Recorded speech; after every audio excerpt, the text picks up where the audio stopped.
Hi, I'm Jennet Ingle, the Happiest Musician. If you're watching this on YouTube, please go ahead and click subscribe for me. And that way, of course, you'll always know when I drop a new episode. And it also makes it easier for other people to find this channel and to themselves become happier musicians. Thank you. I was teaching this weekend at a university, and got to speak with an entrepreneurship class. And I was doing my little rants about the portfolio career, about the magic of having agency in your own career, all of the things that I do, talking about my reed business, talking about my teaching of group programs. And the question that I got from people was, how do you dare? If you're just coming out of college, for example, how do you dare to start a reed business, say, knowing that your reeds are not actually perfect? How do you dare to start a teaching studio? How do you dare to name prices for people? How do you be courageous enough to start a new income stream or to start like masquerading as a grown-up? Do you just fake it till you make it? How do you get past the imposter syndrome of starting out? And I have a few different answers to this, but I definitely want to start out by validating the question. I have been terrified every time I start something new. I just finished a launch for my 7th cohort of the Invincible Oboist. And even during this launch, which I have done 7 times now, in addition to launching other things along the way, I have all sorts of feelings about, can I really help these people? Who do I think I am to be of service, to be placing myself in the role of expert? How dare I? I send emails and I immediately slam the laptop shut and walk away, breathing heavily. It is scary to start something new. And this last launch was nothing like the moment when I first announced that I was doing such a thing, when I first put together an internet webinar situation, when I first started talking as though I knew what I was doing. It's a terrifying thing to step out of your own comfort zone.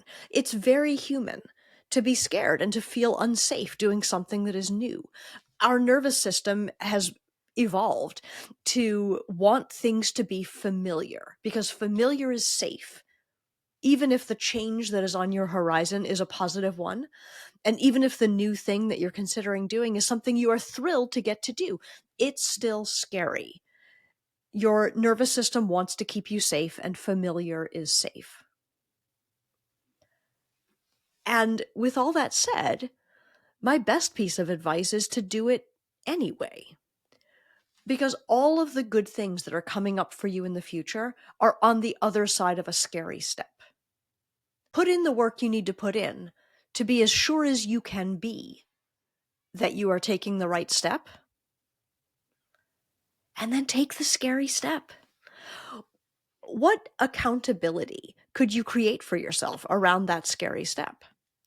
Could you have some friends ready to reach out and say, hey, did you do it yet? Did you send that email? Did you show up live on social media and invite people to enroll with you? Did you play for that teacher? Did you take that audition? Could you set yourself up in advance a celebration for after you take that scary step? Can you have cake waiting for you or a massage appointment booked? What accountability could you create for yourself to make it feel inevitable that you can take that scary step? I did a little bit in this conversation with these students. I had a reaction to the idea of fake it until you make it, because I don't think that it serves you or serves anyone for you to masquerade as someone who knows what you are doing, as someone with legions of experience, if you are not that person. It's not actually shameful to be a beginner. I don't advocate for lying to your customers, in other words, and I don't think we should be trying to tell people that we are wildly experienced if we are not. It's okay to say, I am starting this new project, and my prices reflect that. I'm excited to learn with you what this offer might look like. This is a beta launch. Like, it's not shameful to say these things. But you know who has to believe that you are qualified? You do. Fake it till you make it is not for them, it's for you. How can you believe that you are capable and competent and the answer to someone's dreams, even if you haven't done the thing before?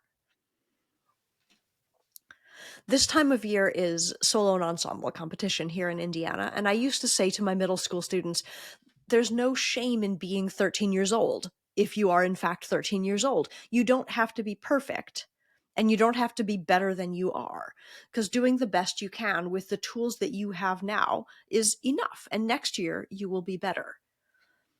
If you are starting, say, a reed business, if you are taking on your first student, if you are launching something in the world and you're doing it for the first time, the second time will be better. And meanwhile, you do the very best you can. It's okay for it to be messy at first, because you don't know what you don't know, but you will learn it. I think another concern, another thing that happens is that we get very intimidated by looking at the people who are already in the space. The teachers that you have worked with, the fact that you are not as knowledgeable and authoritative as your teacher was, or your coach, or that celebrity who is doing the thing and you admire them, like, the fact that you are not there yet doesn't mean that you can't help someone else, because those people that you admire were young once too, and they fumbled around in their learning process too.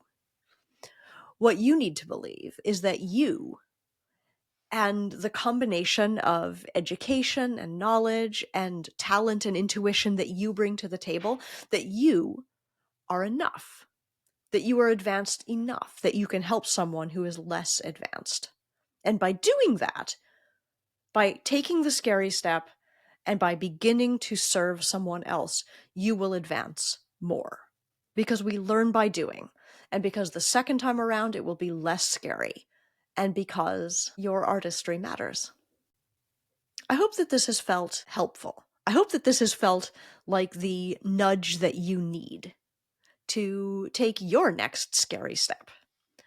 I hope you will respond in the comments if you're on YouTube here, or that you will leave a review on the podcast, or that you will reach out to me, Jennet at jennetingle.com, to let me know, what is the scary step you are contemplating? What is the thing that you are avoiding out of fear? What is the thing that you don't think you're qualified for yet? And how could you begin to believe that you are? How are you going to find the courage to start your next thing? Thank you so much for listening. Have a great day.